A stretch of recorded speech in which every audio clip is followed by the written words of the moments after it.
சரவடி சங்கரே, மணி 10 எந்திரிப்பா, வேலை கிளம்பியாச்சு. எந்திரிப்பா, 10 வேலை கிளம்பணும். எந்திரியா எந்திரியா. மணி 10 ஐயோப்பா. அப்பா அப்பா நல்லா தூக்கம். மணி 10. வெள்ளனே எந்திரிச்சிட்டேனே இன்னைக்கு. இல்லை எப்பயும் 10:30 மணிக்கு தான் எந்திரிப்பேன். இன்றைக்கி வெள்ளனே எந்திரிச்சிட்டேன். அதுமாதிரி படுக்கும்போது நான் எப்பயுமே ரொம்ப லேட்டாக 8 மணிக்கெலாம் படுத்துருவேன். அதுமாதிரி வெள்ளனே 10 மணிக்கு எந்திரிச்சிடுவேன்.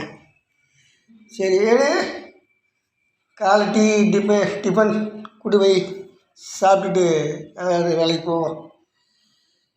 அப்பாடி நீ நான் டிஃபன் சாப்பிட்டு குளிச்சுட்டு கிளம்ப மணி 1 ஆயிடும்னு நினைக்கிறேன். 1 மணிக்கு கிளம்பும் போது தான் தெரியும் நான் வேலைக்கு போவேனா இல்லையான்ட்டு. அடுத்து தூக்கம் வந்தால் அப்படியே படுத்துருவேன்.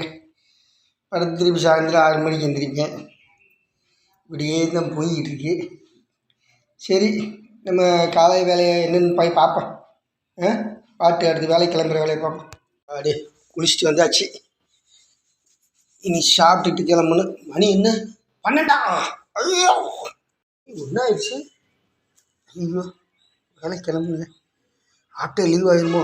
சரி ஆஃப்டேவாது வேலை பார்ப்போம். என்னப்பா கொஞ்சம் இன்னும் கொஞ்சம் தூக்க கலட்சமாக இருக்குது.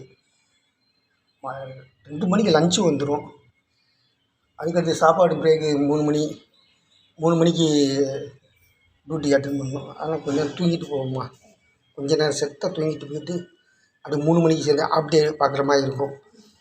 சரி செத்த தூக்கம் போடும். சரவடி சங்கர், என்ன இன்னைக்கு வேலைக்கு வரலையா? மணி 6யா? இன்னைக்கு நீ தூங்கிட்டா இருக்க? ஐயோ மணி 6 ஆச்சா? சுச்சு ஆமாம். ஐயோ இன்னைக்கு லீவா? நான் ஏற்கனவே 10 நாளாக அப்படி தான் செஞ்சுக்கிட்டு இருக்கேன். இந்த மாதம் சம்பளத்துக்கு சாப்பாடுக்கு நான் என்ன பண்ண போகிறேன்னு எனக்கு தெரியல. வீட்டுக்காரி கேட்டால் என்ன பதில் சொல்லுன்னு தெரியல. ஐயோ இப்படியே தூங்கியே பொழப்ப ஓட்டிக்கிட்டு இருக்கேன். சரி மணி 6 ஆச்சு.